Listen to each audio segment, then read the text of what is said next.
Hello guys, എല്ലാവർക്കും സുഖമല്ലേ? അപ്പം വെക്കേഷനൊക്കെ കഴിഞ്ഞു, ക്ലാസ്സൊക്കെ സ്റ്റാർട്ട് ചെയ്തു. ഇനിയിപ്പം കുറച്ച് ഷോയ്ക്ക് ആവാം. അപ്പോൾ എങ്ങനെയാ സ്റ്റാർട്ട് ചെയ്യല്ലേ?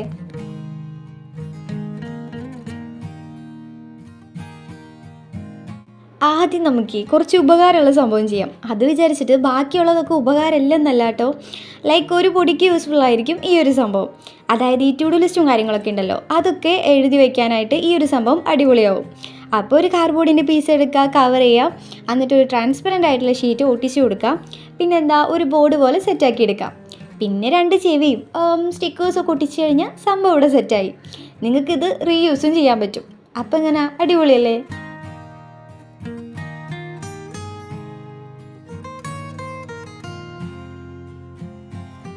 ഇനി നെക്സ്റ്റ് എന്ന് പറയുന്നത്, നമുക്ക് ഈ പോക്കറ്റ്സിലൊക്കെ വയ്ക്കാൻ പറ്റും. അതുപോലെ ഹോംവർക്കും കാര്യങ്ങളൊക്കെ തരുമ്പം പെട്ടെന്ന് നോട്ട് ചെയ്യാനൊക്കെ പറ്റുന്ന ഒരു സംഭവം.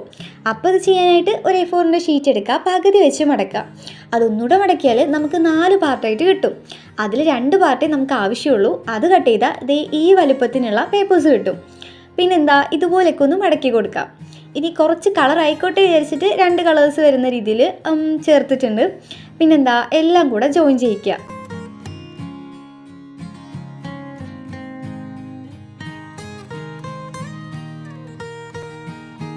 അങ്ങനെ എല്ലാം ഒട്ടിച്ചു കഴിഞ്ഞാൽ നമുക്കിത് ഇതുപോലെ കിട്ടും.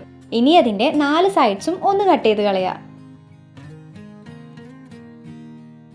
സത്യം പറഞ്ഞാൽ ഇതിൻ്റെ കട്ടിങ് കഴിഞ്ഞപ്പോഴാണ് എനിക്ക് ഇഷ്ടപ്പെട്ടിട്ടുണ്ടായിരുന്നത്. പിന്നെ കുറച്ച് ഉറപ്പിരുന്നോട്ട് വിചാരിച്ചിട്ട് ഈ ഐവറി ഷീറ്റ് ഉണ്ടല്ലോ, അതിൻ്റെ 2 കുഞ്ഞ് പീസസ് മേളിലും താഴെയായിട്ട് ഒട്ടിച്ചു കൊടുത്തിട്ടുണ്ട്.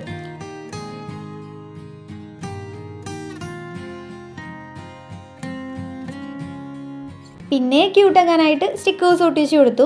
ഇനിയിപ്പോൾ നിങ്ങൾക്ക് ബുക്കായിട്ട് മറിക്കാം, സ്പ്രിങ് ആയിട്ട് പിടിക്കാം, ഏത് സൈഡിൽ വേണമെങ്കിലും എഴുതാനും പറ്റും. അപ്പോൾ ഇഷ്ടപ്പെട്ട എന്തായാലും ചെയ്ത് നോക്കുക.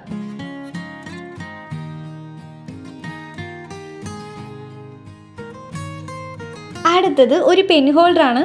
സ്കൂളൊക്കെ സ്റ്റാർട്ട് ചെയ്തുകൊണ്ട് തന്നെ ഈ പെന്നും പെൻസിലൊക്കെ പല വഴിക്കായിരിക്കും ടേബിളിൽ ഉണ്ടാവുക. അപ്പോൾ അതിനെയൊക്കെ ഒന്ന് ഓർഗനൈസ് ചെയ്ത് വയ്ക്കാനുള്ളതാണ് ഇത്. അപ്പോൾ ഒരു കുഞ്ഞി പെട്ടി എടുത്തിട്ടുണ്ട്. എന്നിട്ട് ഇതുപോലെ ഒന്ന് കവർ ചെയ്ത് കൊടുക്കുക. ഇനി ഡബിൾ സൈഡ് ടാപ്പ് ഒട്ടിച്ച് കൊടുക്കുക. പിന്നെന്താ, ആ ഒരു മെഷർമെൻറ്റിൽ ട്രാൻസ്പെറൻ്റ് ആയിട്ടുള്ളൊരു ഷീറ്റ് ഒട്ടിച്ച് കൊടുക്കണം. ഇനി ഒരു ക്ലീൻ ലുക്കിനായിട്ട് വാഷ് ടേപ്പ് ഒട്ടിച്ചിട്ടുണ്ട്. ഇനി അതില്ലാന്ന് വെച്ച് കഴിഞ്ഞാൽ ആ ഒരു മെഷർമെൻറ്റിൽ പേപ്പർ ഒട്ടിച്ച് കൊടുത്താൽ മതി.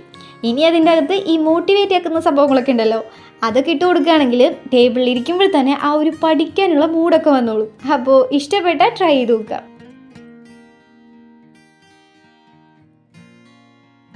ഇനി നെക്സ്റ്റ് വൺ എന്ന് പറയുന്നത് മെമോ പാഡാണ്.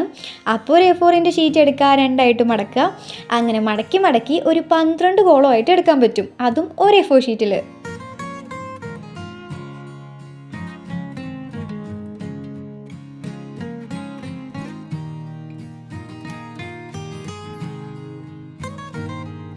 ഇനി നമ്മുടെ മെയിൻ പാറ്റേൺ ആയിട്ടുള്ള ഗ്രിഡ് ലൈൻസ് അങ്ങോട്ട് ചറപറാന്ന് വരച്ചു കൊടുക്കുക, കട്ട് ചെയ്തെടുക്കുക. ഇനി നമ്മൾ ഈ ബുക്കൊക്കെ ചെയ്യുന്ന പോലെ ജസ്റ്റ് ഒന്ന് പശയിച്ച് കൊടുക്കാം. ഇനി ഇതിനടുത്ത് വെക്കാനായിട്ട് ഇങ്ങനെ ഒരെണ്ണം സെറ്റാക്കിയിട്ടുണ്ട്. ആ മെമോ പാഡെന്ന് എഴുതി ഒട്ടിച്ചത് ഒരു 3D ലുക്കില്ലേ. അപ്പം അത്രയേ ഉള്ളൂ. ഇനി ഇതിനെ നേരെ എടുത്ത് അറ്റാച്ച് ചെയ്ത് കൊടുക്കാം. ഇനി നിങ്ങളുടെ ആവശ്യത്തിനനുസരിച്ച് എഴുതുക, പറിച്ച് കളയുക. അപ്പം അത്രയേ ഉള്ളൂ ഇത്.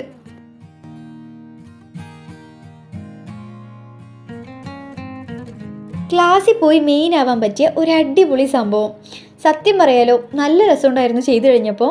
അപ്പോൾ ആദ്യം ചെയ്യാനായിട്ട് ഇതുപോലൊരു പേപ്പർ കട്ട് ചെയ്തെടുക്കുക. 3 പാർട്ട് ഇതുപോലെ ഒന്ന് പശയിച്ച് കൊടുക്കണം. ഇനി ഒരു ട്രാൻസ്പെറൻ്റ് ആയിട്ടുള്ള ഷീറ്റ് ആ ഒരു മെഷർമെൻറ്റിനനുസരിച്ച് ഒട്ടിച്ച് കൊടുക്കാം. ഇനി ഒരു ക്ലീൻ ലുക്കിനായിട്ട് വാഷ് ടേപ്പ് ഒട്ടിച്ചിട്ടുണ്ട്. പിന്നെ സ്റ്റിക്കേഴ്സിൻ്റെ ഒക്കെ ഒരു മേളമായിരുന്നു കേട്ടോ. ഞാൻ എന്താ ചെയ്തത് എനിക്ക് തന്നെ അറിയില്ല.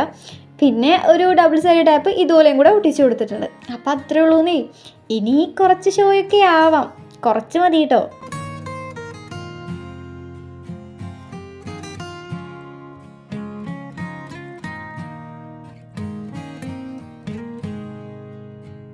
ഇനി അടുത്തത് ഒരു ക്യൂട്ടായിട്ടുള്ള നോട്ട് പാഡാണ്. അപ്പോൾ ഫസ്റ്റ് ചെയ്യാനായിട്ടുള്ളത് ഒരു A4 ഷീറ്റ് എടുക്കുക, 8ആക്കി മടക്കുക. എന്നിട്ട് അതിൻ്റെ സൈഡ്സൊക്കെ ജസ്റ്റ് ഒന്ന് കളർ ചെയ്ത് കൊടുക്കാം, കട്ട് ചെയ്തെടുക്കുക. ഇനി നമ്മൾ ബുക്സിനൊക്കെ ചെയ്യില്ലേ, അതുപോലെ ഒന്ന് പശയിച്ച് കൊടുത്തിട്ടുണ്ട്. ഇനി അത് സെറ്റ് ആകുമ്പോഴത്തേക്കും നമുക്കതിൻ്റെ ഫ്രണ്ട് പേജ് ഒന്ന് സെറ്റാക്കി എടുക്കാം. അപ്പോൾ ഒരു ട്രാൻസ്പെറൻ്റ് ആയിട്ടുള്ള ഷീറ്റ് എടുക്കുക, വാഷി ടേപ്പ് വെച്ചിട്ട് സൈഡ്സൊക്കെ ഒന്ന് കവർ ചെയ്തെടുക്കാം. പിന്നെന്താ സ്റ്റിക്കേഴ്സ് ഒട്ടിക്കാം, കുറച്ച് മതി കേട്ടോ. അപ്പോൾ അത് കഴിഞ്ഞാൽ എന്താ ജോയിൻ ചെയ്യിക്കാം, അത്രയേ ഉള്ളൂ. സത്യം പറഞ്ഞാൽ ഈ ക്ലാസ്സിലൊക്കെ കൊണ്ടുപോയി ഷോ കാണിക്കാൻ പറ്റിയ ഒരു അടിപൊളി ഐറ്റം തന്നെയാണ് കേട്ടോ ഇത്. അപ്പോൾ എന്തായാലും ഇഷ്ടപ്പെട്ടാൽ ചെയ്തു നോക്കണം.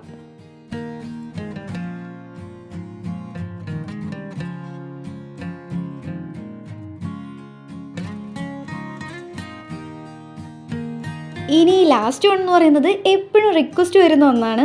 അതെ, പേപ്പർ സോപ്പ്.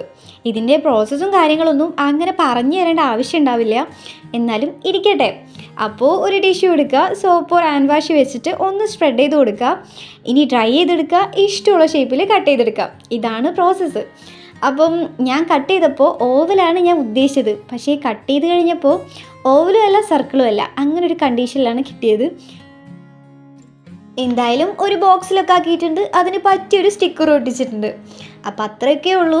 അപ്പോൾ ഇഷ്ടപ്പെട്ട ഒരു ലൈക്കൊക്കെ ആവാം.